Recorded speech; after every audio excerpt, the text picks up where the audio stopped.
So we're got a bank here that has we got a high incoming tide, and you can see the oysters here are covered up.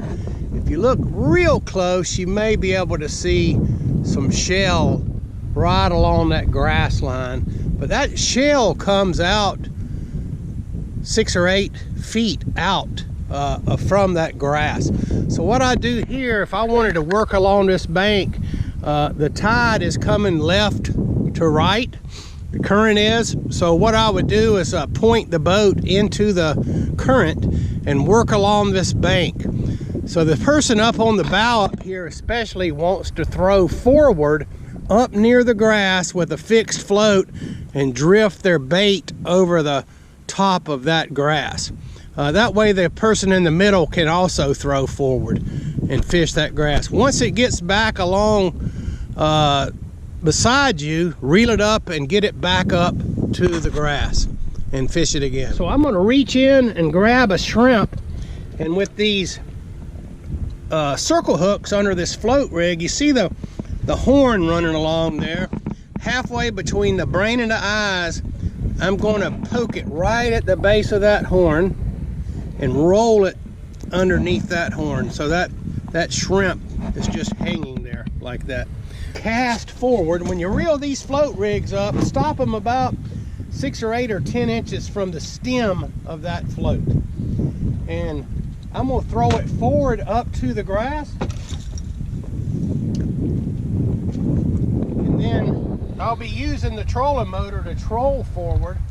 So you can just kind of let it sit there and drift with the current. Not a whole lot of current today, but you can give it a twitch every once in a while, and you'll hear those beads kind of click click. But I just fish it there, and once it gets out away from the grass, coincidentally today we've got a wind blowing right at us, so it's kind of blowing us off of that bank, unfortunately. So I'm gonna reel it up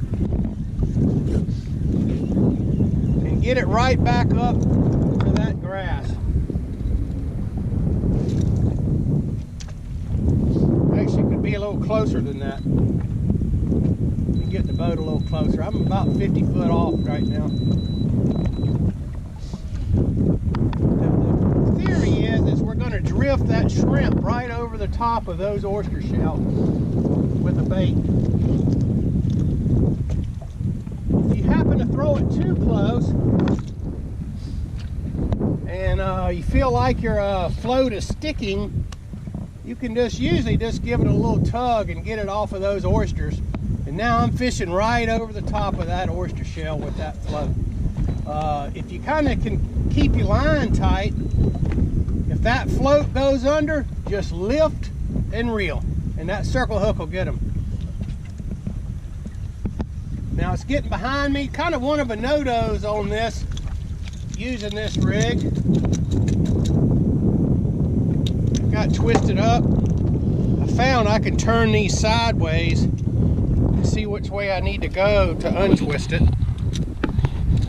But kind of a no-no with this type of rig is, number one, to be fishing it way out from the grass, kind of wasting your time with only a 3-foot leader. But the other thing is to be dragging it behind the boat like this. That's real unnatural to be fishing. So if you're doing that, go ahead and reel it up, get it back forward,